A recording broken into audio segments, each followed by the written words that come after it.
My report contains over 2,000 pages, spread across 5 volumes. It consists of an executive summary, 2 volumes of analysis, a detailed record of the Commission's activities, a report summarizing the over 8,800 submissions received in our public consultation process, and a collection of expert policy papers produced for the Commission. By setting out my findings, conclusions and recommendations following the events in question.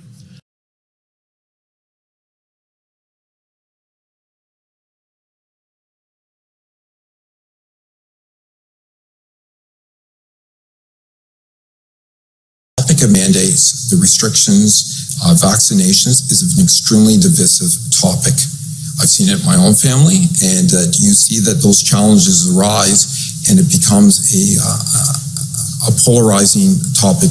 A lot of this stems from pandemic legislation.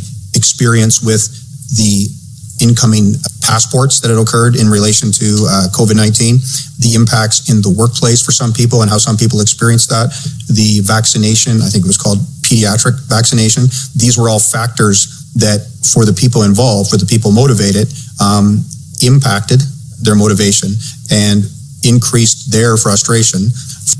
This is not one monolithic entity. These are grassroots, what I refer to as affinity groups that share grievances. They acted locally and also tried to coalesce. And I would say that this was the first successful coalescence. For about 18 months, we had seen expressions of those grievances in multiple jurisdictions throughout Ontario specifically.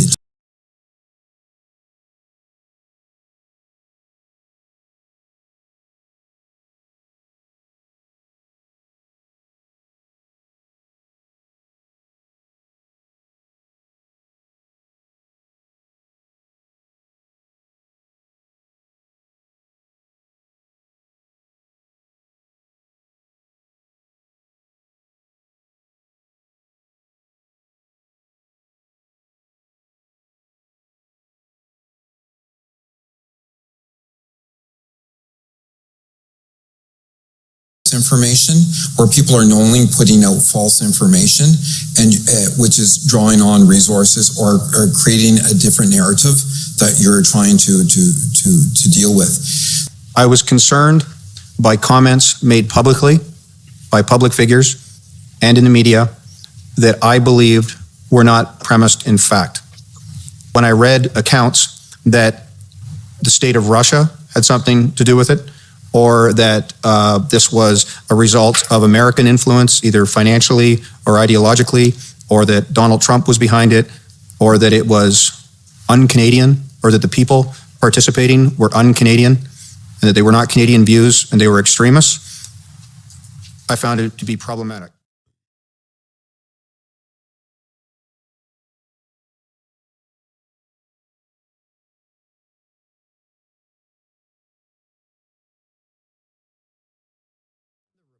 I chronicle the origins of the Freedom Convoy. I conclude that it was not an organization with clear leadership. Rather, it was a movement comprised of people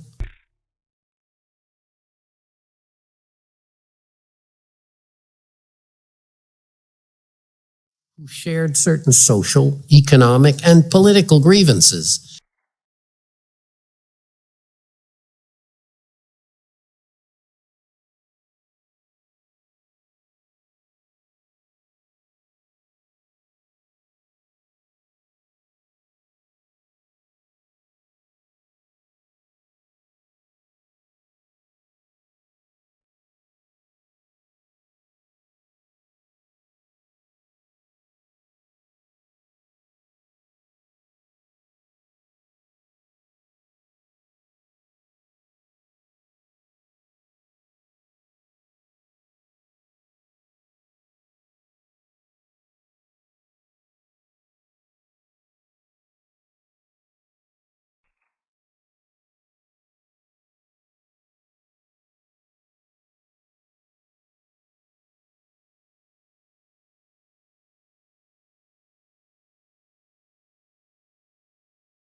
but also had countless individual views.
People, including law enforcement officers, are informed by that information. And I saw that information, those assertions, foreign influence, monies, etc., being played out by any number of people and talked about. And I would challenge that. I did not see validation for those assertions.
As operational command of Hendon and that joint force operation, I did not see information that substantiated what was being said publicly and via the media.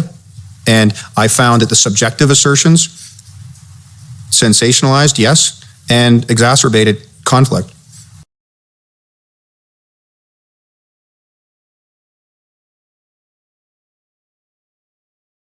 Many of the protesters' concerns long predated COVID-19 pandemic.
Mandates, the restrictions, vaccinations is an extremely divisive topic. It does have the potential to create language and debate amongst people who are normally cooperative. Many of the protesters' concerns long predated COVID-19 pandemic. They were rooted in feelings of loss of place within Canadian society, alienation.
Economic anxieties and loss of faith in government.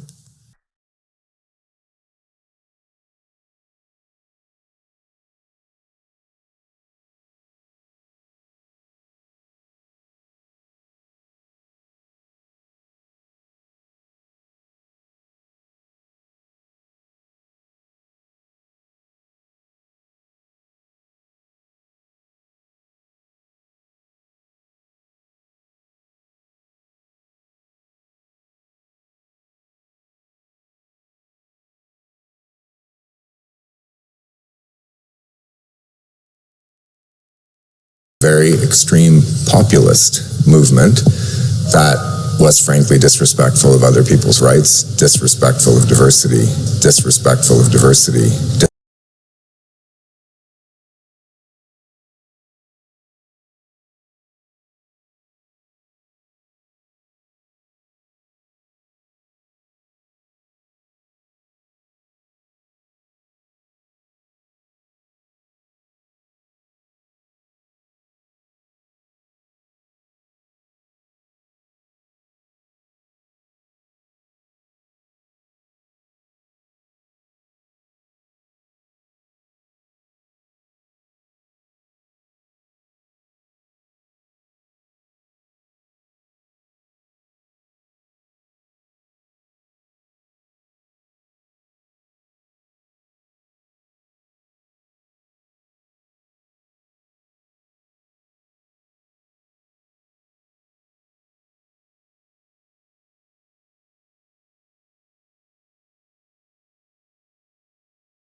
But now the public discourse is dominated by political figures and the media, and the commentary is providing a very different picture from what law enforcement collectively gathered. It is painting a different picture. It speaks to extremism. It offers parallels to terrorism. It speaks of sedition.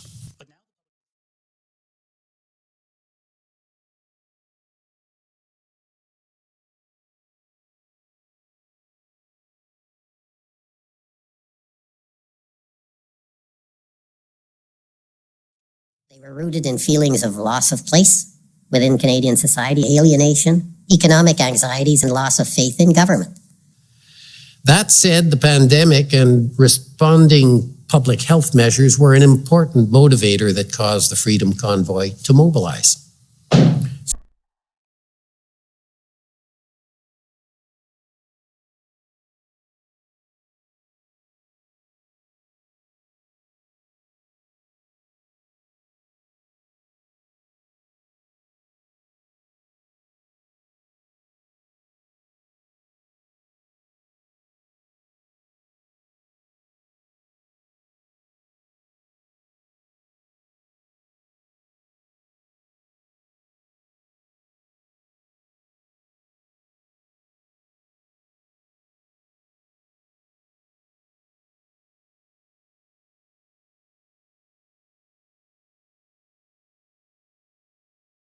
Some will want my report to make findings or conclusions about COVID itself, or the correctness of how government responded to it.